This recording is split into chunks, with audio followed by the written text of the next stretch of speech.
찾으셨으면 아멘. 제가 한 절, 여러분이 한 절, 우리 교독으로 읽겠습니다. 여인에게서 태어난 사람은 생애가 짧고 걱정이 가득하며 그는 꽃과 같은 사람처럼 되며 그림자같이 지나가며 머물지 않으며 이와 같은 자를 주께서 눈여겨보시나이까. 나를 주 앞으로 이끌어 재판하시나이까. 그가 깨끗한 것을 더러운 것 가운데서 낼 수 있으리까 하나도 없나이다. 그의 날을 정하셨고 그의 달수도 주께 있으므로 그의 규례를 정하여 넘어가지 못하게 하셨사온즉 그에게서 그를 돌이켜 그가 꿈꿈같이 그의 날을 마칠 때까지 그를 흘러있게 하옵소서. 나무는 희망이 있나니 찢을지라도 다시 우밍해서 연한 가지가 끊이지 아니하며 그 뿌리가 땅에서 밀고 줄기가 흙에서 죽을지라도 물기운이 um이 돋고 가지가 뻗어서 새로 심은 것과 같거니와 안경이라도 주면 소멸되나니 인생이 숨을 거두면 그가 어디 있느냐. 물이 바다에서 줄어들고 강물이 잦아서 마름같이 사람이 누우면 다시 일어나지 못하고 하늘이 없어지기까지 눈을 뜨지 못하며 잠을 깨지 못하느니라. 아멘. 인생을 여행이라고 한다면, 여행이라고 하는 건 일정이 있잖아요. 일정이 있잖아요. 우리 그때 제가 베트남 다녀와서 막 그 설렘, 그 흥분이 미쳐. 10몇 년 만에 해외여행 갔다 왔으니까 얼마나 제가 막 두근거렸겠어요. 막 얘기했더니 우리 장로님께서 하시는 말씀, 육장로님께서 그러시더라고요. 우리 목사님 해외여행을 좀 많이 보내드려야 되겠다. 너무 좋더라고요. 그냥 뭐 운전할 것도 없고 신경 쓸 것도 없고 아침에 들어갔다 나와가지고 다시 저녁에 들어가면 방이 깨끗하게 정리가 돼 있잖아요. 물도 세팅이 딱 돼 있고 아침에 일어나서 그냥 눈곱만 띄고 내려가면 뷔페가 쫙 차려져 있고 먹은 많지 설거지를 안 해도 되고 막 목사님들끼리 그런 거예요. 특히 이제 제일 좋은 건 이제 새벽 기도를 안 해도 되고. 근데 저는 시차가 몇 시간이 나는데 그걸 체크해갖고 8시에 큐티를 보내느라고 표 하나도 안 났죠. 8시에 딱 잡았죠. 6시에 제가 보냈습니다. 새벽 6시. 다 잘 때. 7시부터 식사인데요. 6시부터 묵상 다 보내고. 너무 좋은 거예요. 다 그것만 하면 되고, 시간 되면 다 가이드가 와서 차 타고 쫙 가서 내리세요, 보세요, 드세요. 다 하고, 뭐, 목마르면 물 사주고, 얼마나 뭐 해주고, 다 오는 게 너무 싫은 거예요. 근데 정해져 있잖아요. 뭐, 3박 5일. 그래서 요즘 가끔 심심할 때 대리만족으로 뭘 보냐면 그 여행 상품 홈쇼핑 있잖아요. 미국 나왔더라고요. 179만원에 서부 일주 막 나와가지고. 아시아나 막 해가지고 막 하는 거예요. 그러면서 뭐 어디도 가고 저는 누가 물어봐요. 예전에 그냥 물어봤는데 미국 가려면 얼마나요? 여행사에 물어봤더니 동부요 서부요? 제가 그랬죠. 미국이요. 미국은 너무 크니까 동부와 서부를 나눠서 계산을 하나 봐요. 뭐 어디 있는지 어디 붙어있는지도 모르는데 뭐. 근데 그런 데 가봐요. 근데 거기 좋은 조건이 뭐냐면 2명에 대해서 비즈니스 업그레이드를 해준다는 거예요. 예전에 제주도 한번 우리 저기 목사님들 제주도 한번 가는데 우리 다현이가 저희 청주공항에서 그 티켓팅 하잖아요. 좌석하고 가는데 그 하시는 분에게 비즈니스는 얼마예요? 지니어 타고 가는데 비즈니스는 얼마예요? 그래가지고 순간 되게 무안했었거든요. 근데 어머니 친절하게 얘기했더라고요. 이 비행기는 비즈니스가 없어요. 근데 그거 말고 1등석이 또 있다면서요? 1등석이 또 있다는 거예요. 타보신 분. 다 똑같은 거예요, 저랑. 다 똑같은 거예요. 근데 얼마 전에 어떤 유튜버가 1등석 말고 더 좋은 게 있대요. 더 좋은 게 있는데 그 사람이 방송을 위해서 몇백만 원, 거의 1000만 원에 가까운 돈으로 들여가지고 그걸 탔는데요. 리무진이 집 앞으로 와요. 기사 딸린 리무진이 집 앞으로 와서 초인종을 눌러서 집 앞부터 캐리어를 실어서 공항까지 가면 공항에서 직원이 마중 나와서요. 스튜어디스가 한 명이 메인으로 붙어요. 그래서 스튜어디스 말할 때 무릎 꿇고 얘기를 하고. 그러니까 이 유튜버가 하는 말이 집에 가기 싫은 거예요, 이제. 며칠 여행하는 동안 얼마나 큰 호사겠어요. 근데 여러분, 수천만 원을 들여서 그 여행 끝나지 않겠습니까? 비즈니스든 1등석이든 뭐 이코노미든 어쨌든 불편하게 갔든 편하게 갔든 갔다 오면요. 피곤한 거 다 똑같고요. 갔다 오면요. 다시 일상으로 돌아와야 되는 거예요. 여러분의 인생이 여행이라고 한다면 몇 박 며칠의 인생입니까? 그럼 마지막 날은 우리가 호텔에서 뭐 하죠? 체크아웃을 해요. 체크아웃. 그 뭐예요? 저는 이제 여기 떠납니다. 여러분의 인생에도 체크아웃의 시기가 있다는 거예요. 사인과 동시에 이 세상의 삶은 끝나야 되는 그런 상황이 있습니다. 그래서 우리가 어떤 어르신이 사망하게 되면 우리가 뭐라고 하죠? 돌아가셨다. 어디서 왔는지 모르지만 왔던 길로 돌아가시는 거예요. 어디로 여행했든지 간에 미국을 갔든 캐나다를 갔든 뭐 남극을 갔든 북극을 갔든 심지어 달나라를 갔든 거기서 평생 살 것이 아니면 어떻게 해요? 돌아와야 하는 것처럼 우리 인생도 우리가 원래 있었던 그곳으로 돌아가게 된다라고 하는 거예요. 그것이 신비잖아요. 신비로움, 감춰진 것. 인생은 모든 것이 신비해요. 출생만큼 신기하고 신비로운 것이 있을까요? 생명만큼 신비로운 것이 또 있을까요? 여러분, 생명은 절대 인위적으로 만들어낼 수가 없어요. 사람과 똑같이 생긴 인형이라 할지라도 생명일 수가 없는 거예요. 생명은 눈에 보이지 않는 작은 것일지라도 귀한 거예요. 저희 집이 쥐 키우는 거 아시죠? 쥐, 팬더마우스. 근데 빼비라고, 베이비인데 좀 귀엽게 부르려고 빼비라고 그 아이가 있는데 처음에 조금 혹이 나기 시작했어요. 종양이 생겼어요. 그래서 인터넷에 검색해보니 얘는 개체가 너무 작아서 수술이 불가하다는 거예요. 그래서 얘를 동물병원에 데리고 가면 안락사 시킨다는 거예요. 그러니 너무 안타까워서 그냥 아예 또 검색을 해보니까 금방 죽는다는 거예요. 종양이 금방 퍼져서 죽는. 얘가 지금 한 6개월 넘었죠. 안 죽어요. 종양이 온몸에 퍼져가지고 지금 막 다리가 이만해지고 지금 손이 없어졌어요. 종양이 자라가지고. 안 죽어요, 안 죽어요. 근데 그렇다고 얘를 뭐 데려가서 안락사 시킬 수도 없는 노릇이고 바깥에다 내다버릴 수도 없는 노릇이잖아요. 근데 오늘 새벽에 이렇게 우연히 봤는데 숨을 헐떡거려요. 그래서 제가 애들한테 얘기했어요. 아유, 예배 끝나고 가면 하나님 나라 갔을 것 같다. 건드리면 원래 싫어하거든요. 아프니까. 근데 건드리는데 피하지 못하더라고요. 아, 그럴 것 같다. 그 어린 생명, 그 조그만 생명, 에이, 죽으면 또 산. 걔네 2,000원이에요. 마트 가면 1,000원, 2,000원짜리밖에 안 해요. 그럼에도 불구하고 우리가 그 생명에 대해서 어떻게 해요? 귀하게 여기잖아요. 그 생명을 아낀단 말이에요. 그런데 사람의 생명은 어떨까요? 사람의 생명은 더욱 귀하죠. 그러니까 살아있는 것만으로 충분히 인정받아야 되고 존귀한 대접을 받아야 된다는 거예요. 그러니 여러분, 살아있을 때 호흡하고 있으면 서로 대접해 주시고 존중해 줄 수 있기를 주님의 이름으로 축원합니다. 돌아가신 다음에 뭐 리무진 태워서 장례 치르는 거 아무 소용없더라고요. 사셨을 때 1등석 한번 태워드리고. 아멘. 여러분도 살았을 때 한번 1등석 한번 타보시고요. 육장님 사실 때 저도 좀 같이 태워주시고. 아니 뭐 누가 그러더라고. 여행은 저기 건강할 때 걸어다닐 때 해야지. 안 그러면 휠체어 타고 가봐야 무슨 소용이 있겠냐는 거예요. 아, 목사님들 그 가을마다 10월 달에 야유회를 한 번씩 가거든요. 원로 목사님들 모시고 가요. 한 번은 부산에 갔어요. 부산에 벽화마을 유명하지 않습니까? 그 동네 이름 뭔지 모르는데 벽화마을이 유명해요. 아, 그리고 내려가지고 막 설레어가지고 이제 벽화마을에서 사진 찍으려고 막 내려가지고 입구에 닦아내 전화 왔잖아요. 다 복귀하세요. 이동하겠습니다. 왜요? 그랬더니 원로 목사님이 이렇게 걸어가는데 계단이 너무 많다고 힘들어 못 가. 원로 목사님 못 가면 원로 목사님 그냥 쉬시면 되잖아요. 자기 못 간다고 다 못 간 거예요. 입구만 갔다고 왔어요. 입구만. 그러니까 다들 이제 무슨 얘기가 나오냐면 이제 야유회를 가면 저기 65세, 70세 이상 따로 온천 가고 젊은 사람들 따로 가야지. 이건 뭐 이분들 못 간다고 아무도 못 가 이렇게 돼버리는 케이스가 되는 거죠. 그러니까 뭐예요? 그분들이요. 지금은 그러시는 거예요. 젊은 목사들한테 하는 얘기가 쉬엄쉬엄. 여기서 쉬엄쉬엄이 대충대충이 아니라 너무 무리하지 말라는 거예요. 그분들은요 그렇게 목회하신 거예요. 안 먹고 안 주무시고 목회하신 분들이거든요. 그러니까 나중에 몸이 이제 쇠하니까 기회가 주어져도 못 하시는 거예요.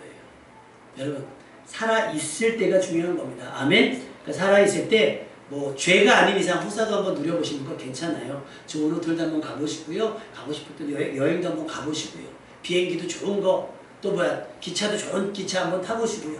그렇게 여러분 하나님 주신 상황들 속에서의 모든 것들을 누릴 수 있는 기회를 여러분에게도 한번 선물해 볼 수 있기를 주님의 이름으로 축원합니다. 살아있을 때. 살아있는 것이 은혜입니다. 우리 옆 사람에게 축복합시다. 살아있는 것이 은혜입니다. 살아있는 것이 은혜입니다. 그러니까 성경에 기록된 많은 사람들 가운데 다 살아있을 때 뭔가 저희가 됐던 거지, 죽음을 초월한 사람 많지 않습니다. 죽음을 각오하고 살아간 사람은 많은데 죽음을 초월해서 산 사람 몇 없어요. 에녹, 엘리야. 나머지는 살다가 다 죽었습니다. 살다가 다 죽었어요. 죽었다 다시 살아나는 사람들도 결국은 다시 다 죽게 되었다라고 하는 거예요. 이것이 인간의 분명한 한계, 오늘 본문의 말씀에도 있지만 하나님께서 정해 놓으신 선 넘지 못해요. 이게 뭐예요? 생명이라는, 죽음이라고 하는 선이라는 거죠. 우리 5절 말씀을 한번 읽어볼까요? 5절 말씀. 우리 5절 말씀. PPT가 잠깐 나가신 것 같아요. 욥기 14장 5절 말씀. 성경 다 찾으셨습니까? 찾으셨으면 읽겠습니다. 시작! 그의 날을 정하셨고 그의 날수도 주일이 있으므로 그의 길을 정하여 넘어가지 못하게 하셨사온즉. 표준세 번역으로 번역을 하면 인생이 살아갈 날수는 미리 정해져 있고 그 날수도 주께서는 다 헤아리고 계십니다. 주께서는 사람이 더 이상 넘어갈 수 없는 한계를 정하셨습니다. 라고 기록되어져 있어요. 생명이라고 하는 것 언제까지 살지 몰라요. 그러니까 오늘 살아있으면 오늘이 우리가 주님 앞에 충성해야 되는 날이 되는 겁니다. 내일로 미루지 마세요. 해야 될 일을 내일로 미루지 마세요. 괜히 아쉬움만 키워놓지 마시고요. 오늘 살아있는 오늘의 은혜를 누릴 수 있는 여러분 되시기를 주님의 이름으로 축원합니다. 사람이 가진 지식과 정보 그 힘 어떤 것으로도 넘어갈 수 없는 한계가 분명히 있어요. 우리는 딱 주어진 만큼만 살아갈 수가 있다는 것을 명심하시고 출생에서 그 한계 지점까지 성실하게 정직하게 경건하게 살아갈 수 있는 여러분 되시기를 주님의 이름으로 축원합니다. 그런데 그 여정, 그 인생이 어떻겠어요, 여러분? 아까도 제가 여쭈어봤지만 그 사는 게 어때요? 사는 게. 사는 게 좋으신 분 아멘. 이 분위기 되면 어쩌자는 거예요? 아이고 주여. 다들 이렇잖아요. 사는 게 좋긴 하지만 사는 게 피곤해요. 사는 게 힘들어요. 사는 게 어렵습니다.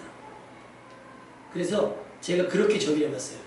출생하면 뭐가 시작이 되는 거죠? 인생이 시작이 돼요. 근데 인생이 뭐예요? 고생이 뭐예요? 출생, 인생, 고생. 따라합시다. 인생은 고생이다. 사는 거 힘든 거다. 누가 사는 게 쉽다 그랬어요? 사는 거 힘들어요. 인생 만만하지 않습니다. 욥기 14장 1절 2절. 여인에게서 태어난 사람은 그 사는 날이 짧은 데다가 그 생애마저 괴로움으로만 가득 차 있다. 피었다가 곧 시드는 꽃과 같이 그림자같이 사라져서 멈추어 서지를 못합니다. 이것이 욥이 고통을 겪으며 깨달은 인생인 거예요. 인생. 인생이 나는 짧다. 근데 그 짧은 인생 속에 뭐가 있다는 거예요? 전부 괴로움만 들어가 있다는 거예요. 근데 여러분, 한때는요, 욥의 인생은요, 꽃을 피웠던 인생이었다는 거죠. 아름다운 꽃을 피웠어요. 향기를 바랬던 사람입니다. 대단했던 사람이에요. 욥기 1장 1절 3절에 보면 욥의 인생은요, 아름다웠고 찬란했습니다. 흠이 없고 정직할 뿐 아니라 하나님을 경외하며 악을 멀리했던 사람이 바로 욥이었어요. 그 결과 어때요? 아들 7과 딸 셋 10명의 자식을 두었습니다.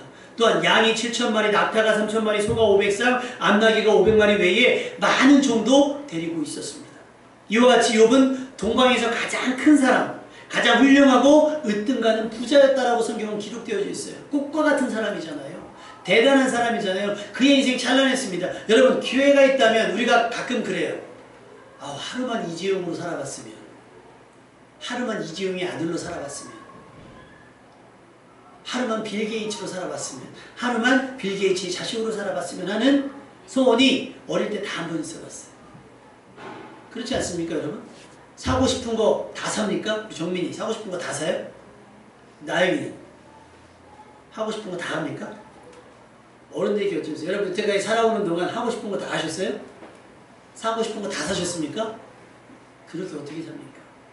사고 싶은 거 못 사고 하고 싶은 거 못 하고 살아온 거예요. 그러니까 시간이 지나면 뭐가 남아요? 후회라는 게 남고요. 아쉬움이라는 게 남고요. 차라리 그때 그렇게 한번 해볼 걸, 그거 한번 입어나 볼 걸, 그거 한번 거기 한번 가보기나 해볼 걸, 그거 한번 가져나 봤으면, 그런 생각들 많이 해봅니다. 욥은 근데 다 가져갔던 사람이에요. 필요가 없어서 안 가져봤지 돈이 없어서 못 가져본 것이 없었던 사람인 거예요. 마음만 먹으면 다 가질 수 있었던 사람이 욥이에요. 여러분 인생에 이런 적이 있었습니까? 쉽지 않지요. 그래서 많은 사람들이 이런 삶을 목표로 하고 살아요. 연봉 얼마, 재산 얼마.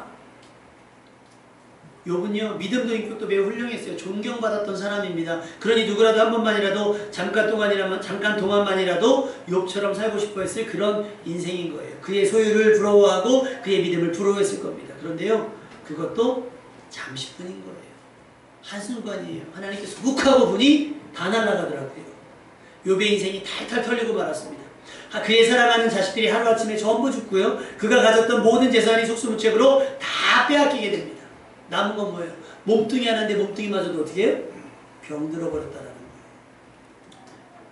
얼마 전까지만 해도 욥과 같이 살았으면 좋겠다라는 부러움의 대상이었던 욥이 이제는 세상에서 가장 불쌍하고 처량한 사람이 되었습니다. 그래서 여러분, 다큐멘터리나 이런 TV 같은 데 보면요, 어떤 정말 불쌍한 사람, 정말 불행한 사람을 뭐라고 얘기하세요?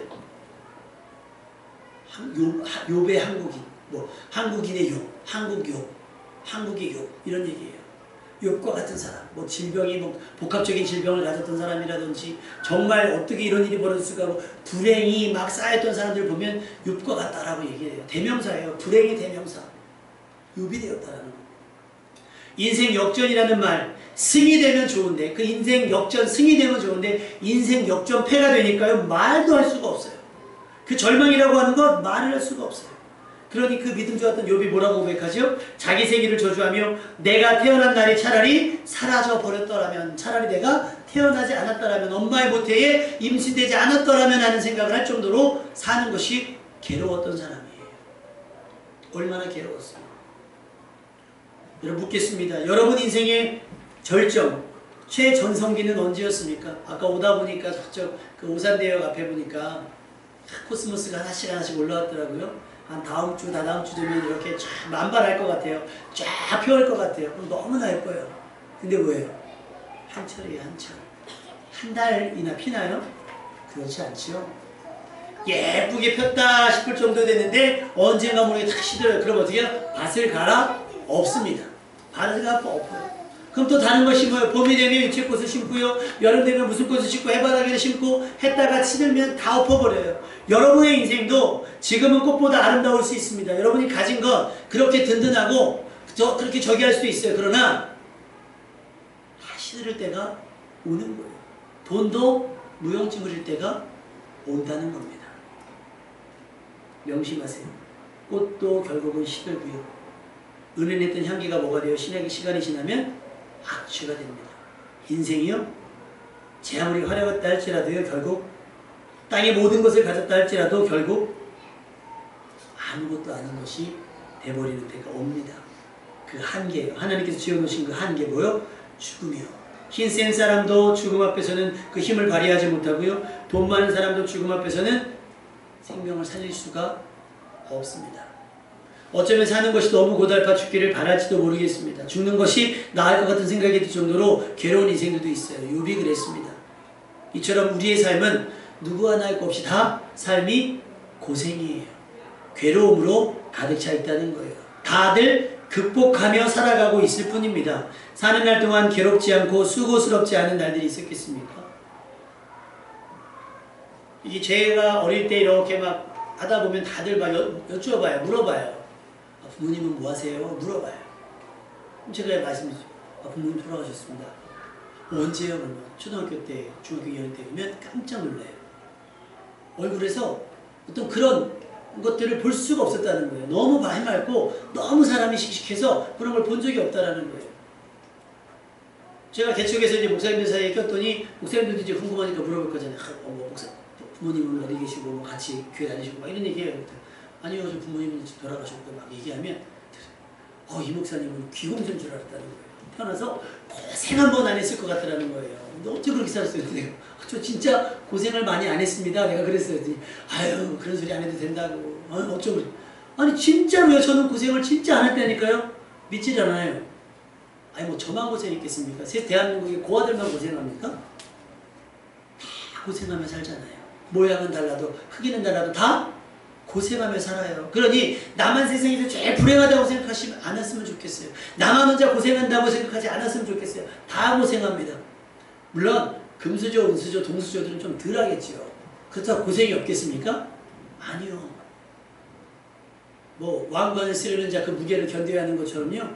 그들은요 공부 못해봐야 우리는 공부 못하면 에이 이놈 시키 공부도 못하네 넘어가지만 걔네들 공부 못하면요 우리보다 더 엄격하지 않겠어요? 그들에게는 그것이 또 고생일 수가 있는 거예요. 사느라 동안 괴롭지 않고 수고스럽지 않은 인생이 없어요. 다 괴롭습니다. 전도서 2장 17절 이러므로 내가 사는 것을 미워하였노니 얼마나 사는 게 힘들면 사는 것을 미워한다 그러겠어요. 이는 해 아래 사는 일이 내게 괴로움이요. 먹고 살려고 돈 버는 일도 괴로움이고 대학 가려고 공부하는 것도 괴로움인 것이고 자식들 잘 키워보려고 하는 것도 그거는 괴로움인 거고 집을 살려고 하는 것도 괴로움인 것이고 뭐를 소유하려고 하는 것도 다 괴로움이라는 거예요. 마태복음 6장 34절 오죽하면 예수님께서 그러니 이렇게 말씀하셨어요. 그러므로 내일 일을 위하여 염려하지 말라. 내일 일은 내일 염려할 것이요 한날의 괴로움은 그날로 족하니라. 야 오늘 사는 것도 만만치 않아. 그러니까 오늘에 집중해. 내일 염려하자. 오늘 한번 살아보자. 오늘 한번 이 괴로움을 이겨내보자 라고 말씀을 하신 거예요. 욥기 5장 7절 말씀 사람은 고생을 위하여 났으니 불꽃으로 날아가는 것 같으니라. 고생스러울 수밖에 없는 거예요. 당신은 뭐예요 노래가? 당신은 사랑받기 위해 근데 그렇지 않고 당신은 고생하기 위해 태어난 사람. 부모님들에게 여쭤보세요. 여러분 아기일 때는요 정말 이뻐요. 근데 벌써 예빈이도 벌써 아웃되고 있어요. 아웃. 이제 말 좀 안 듣고 고집 부리니까 예빈이도 아웃이에요. 여러분 예빈이 막 지난주에 우리 입장로님네 신방 갔는데요. 왜 예빈이 안 데리고 왔냐고. 그러세요. 이쁘니까. 데리고 한번 계셔보시겠어요? 라고 얘기하면 어떨 것 같아요? 데리고 이틀만. 우리 예빈이 예쁘죠? 이틀만 데려다가 어우 잠깐 보니까 걔가 이쁜 거예요. 잠깐 보니까. 그걸 데리고 키워내봐야 되는 사람. 또 걔를 키워서 학교 보내고 대학 보내려고 생각해보세요. 그거요. 보기만 해도 괴로움인 거예요. 괴로움. 괴롭지 않은 인생이 있겠어요. 사는 게 다 괴로움인 겁니다. 그러니 당신은 그렇게 생각하시면 돼요. 고생하기 위해 태어났구나. 오늘도 으쌰으쌰 하면서 고생을 이겨나가시기를 주님의 이름으로 축원합니다. 그런데요. 예레미야 3장 33절 말씀이 우리에게 위로가 돼요. 주보에 기록되어 있는데 한번 읽어볼까요? 참 이 말씀 재밌더라고요. 예레미야 애가 3장 33절 주보에 기록되어 있어요. 찾으셨으면 아멘. 같이 크게 읽겠습니다. 시작. 주께서 인생으로 고생하게 하시며 근심하게 하시면 본심이 아니시리로다. 재밌지 않습니까? 하나님께서 어쩔 수 없이 우리를 고생스럽게 하고 어렵게 하는데 근심하게 하는데 그건 뭐예요? 하나님의 뜻이 있기 때문이긴 하지만 본심은 이걸 원하셨던 건 아니에요. 이걸 기대하셨던 건 아니에요. 당신은 고생스럽게 하기 위해서 여러분을 태어나게 하신 게 아니에요. 하나님께서 우리에게 주시고자 하는 것은 평안이고 위로인 줄로 믿습니다. 그런데 하다 보니 뭐 때문에 고생스러워지는 거예요? 우리 욕심 때문에 우리 죄 때문에 고생스러워지는 거예요. 그것을 만회하고 돌이키려고 하다 보니까 뭐가 되는 거예요? 고생스러워지는 것이고 어려워지는 거예요. 하나님의 본심은 그게 아니라는 거예요. 하나님은 우리 인생의 고생으로 가득한 우리 인생의 결말이 영생이기를 바라십니다. 아멘. 우리가 사는 동안 어떻게든 구원 얻을 믿음을 가질 수 있기를 기대하고 계신다는 거예요. 그러니까 말씀도 하시고 기도의 응답도 하시고 주변에 여러 사람들을 보내주시기도 하는 겁니다. 여러분 하나님은 절대 우리의 살소망을 끊지 않으십니다. 믿으시면 아멘. 우리에게 은혜 베푸신 하나님을 기대하며 곤고함을 이겨낼 수 있기를 주님의 이름으로 축원합니다. 밤이 깊은 것 같고 아침이 오지 않을 것 같으나 결국 아침은 오잖아요. 그때까지 참고 견디시기를 바랍니다. 태어난 것을 물릴 수가 없잖아요. 반품해요? 뭐 여기 장로님들, 권사님들, 집사님들은 안 돼요. 반품이. 저도 안 돼요. 왜 너무 사용기간이 많이 돼가지고 반품이 안 돼요. 뭐 며칠이나 됐어야 반품되지 안 돼요. 인생은요 태어나기만 해도 반품이 안 돼요. 그러니 어떻게 해요? 살아야 돼요. 그 사는 걸 뭐라 그래요? 인생이라 그래요. 근데 아까 우리 한번 공식처럼 만들어봤죠? 출생과 동시에 인생이 시작되는데 그 인생이 뭐다? 고생이다라는 거예요. 근데 우리는 사자성어에 대해서 알아요. 고진감래. 고생 끝에 낙이 있죠. 그죠? 그 낙이 뭐였으면 좋겠어요, 여러분? 돈? 뭐니 해도 뭐니가 채우니까 고생 끝에 돈이 왔으면 좋겠습니까? 고생 끝에 명예? 고생 끝에 권세? 뭐? 고생 끝에 무병장수? 뭐예요? 원하시는 게 뭐예요? 따라합시다. 고생 끝에 영생. 그래서 뭐 이렇게 외워볼게요. 자, 출생, 인생, 고생, 영생. 자, 생자 돌림입니다. 별명이 생생정보통이에요. 생생정보통. 자, 생생생생. 자, 처음에 뭐요? 출생. 제가 임의대로 할 수 있어요, 없어요? 주어지는 거잖아요. 그러니까 은혜인 거예요. 자, 그래서 이 뭐가 시작이 돼요? 인생이에요. 견생이 아니라 무슨? 인생인 거예요. 사람답게 살아가는 거예요. 하나님 말씀대로. 근데 하나님 말씀대로 살아가는 게 쉬워요, 어려워요? 그래서 고생이 있는 거예요. 그럼 고생 끝에 우리가 뭔가 마지막에 얻어가야 될 거 아닙니까? 마지막에 얻는 게 뭐예요? 영생이기를 주님의 이름으로 축원합니다. 출생, 인생, 고생이지만 영생으로 마무리할 수 있기를 주님의 이름으로 축원합니다. 신속히 지나가는 시간 생각해보면 수고와 슬픔뿐일지라도 80여 년의 인생의 마무리가 영생으로 되어줄 수 있기를 주님의 이름으로 축원합니다. 이미 얻은 구원을 상실하지 말고요. 영생 얻을 수 있길 바라요. 우리를 구원하시기 위한 하나님의 최선의 방법 뭐예요? 예수 그리스도였잖아요. 이사야서 43장 4절 내가 내 눈에 보배롭고 존귀하며 내가 너를 사랑하였기 때문에 내가 너 대신 사람들을 내어주며 백성들이 내 생명을 대신하리니. 처음에는 동물들이 우리의 죄를 대신했습니다. 그런데 한계가 있어요. 야, 이러다가 멸종되는 거예요. 안 되겠다. 이걸로는 한계가 있구나. 그래서 어떻게 해요? 예수님으로 우리의 죄를 대신하셨어요. 그렇게 우리의 인생이 고생이지만 영생되기 위해서 하나님은 값을 치르셨단 말입니다. 아멘? 그러니 그 값을 치렀으니까 어떻게 해요? 우리가 그것으로 영생을 얻을 수 있기를 주님의 이름으로 부탁을 드립니다. 예수님께서 내어주신 하나님께서 반드시 해결해야 될 우리들의 고단한 문제를 해결 안 해주실 리가 없어요. 예수님까지 내어주신 하나님께서 우리의 기도의 응답 안 하실 리가 없다는 거예요. 우리가 구하는 것을 외면하실 리가 없다는 거예요. 왜? 예수님까지 내어주셨기 때문에. 인생이 수고스럽지만, 인생이 고생스럽지만, 우리가 인생의 고생이 영생이 될 수밖에 없는 것은 하나님께서 예수님으로 값을 치르셨기 때문인 줄로 믿습니다. 그러니 사는 동안 어떻게 해요? 하나님을 의지할 수 있기를 바랍니다. 이사야서 2장 22절 너희는 인생을 의지하지 말라. 그 사람이 아무리 잘났든 그 사람이 아무리 돈이 많든 그 사람이 아무리 훌륭한 사람이든 사람을 의지하지 말고 왜냐하면 그의 호흡은 코에 있나니 새말같이 어디 있느냐. 결국 그도 죽을 것인데 부모라도요. 아무리 훌륭한 스승이라도요. 목사라도요. 대통령이라도요. 사람은 의지할 대상이 아니에요. 협력할 대상이지 의지할 대상이 아니에요. 우리의 의지할 대상은 누구요? 살아계신 하나님 한 분입니다. 인생 다 거기서 거기입니다. 자, 옆 사람에게 얘기합시다. 인생 다 거기서 거기에요. 사람 다 거기서 거기입니다. 출생, 인생, 고생, 생생생. 태어났어요. 막 축구 가잖아요. 뭐 방망이를 들었느니, 뭐 총징질 들었느니, 그 애 다 그러잖아요. 근데 뭐라 그래요? 아휴, 저 어린 것이 이제 살아갈 거 생각하니 뭐예요? 고생이다. 그래서 애가 운다면서요, 태어나면. 아, 고생이다. 그러면서 운다는 거잖아요. 여러분, 인생 다 고생입니다. 고생하는 사람들끼리 물론 의지가 되겠어요. 서로 의지가 될 수는 있습니다. 그러나 답은 될 수 없어요. 우리 답은 살아계신 하나님 한 분뿐입니다. 그러니 여러분, 다 자기 고생하기 바빠요. 하나님 의지하십시오. 우리로 한계를 넘게 하여 영원한 생명을 얻게 하실 하나님을 완전히 의지하며 살아가십시오. 그러면 인생은 고생이었을지라도 고생 끝에 진짜 영생을 얻을 수 있게 됩니다. 주어진 모든 날들을 한순간도 빠짐없이 믿음으로 살아내셔서 이사야서 14장 3절 여호와께서 너를 슬픔과 곤고와 및 내가 수고하는 모든 고역에서 놓으시고 안식 주시는 날에 여러분도 그 안식에 들어갈 수 있기를 주님의 이름으로 축원합니다. 이건 하나님의 직권이에요. 사단이 시비할 수 없어요. 저딴 사람에게 영생을 주시냐고 사단이 감히 시비할 수 없습니다. 항거할 수 없어요. 항소할 수 없어요. 하나님의 직권입니다. 그러니 여러분 하나님을 의지하고 사셔서 이 고생스러운 날들 피할 수 없는 이 인생을 영생으로 마무리 지며 살아갈 수 있는 여러분 될 수 있기를 주님의 이름으로 축원합니다. 아멘.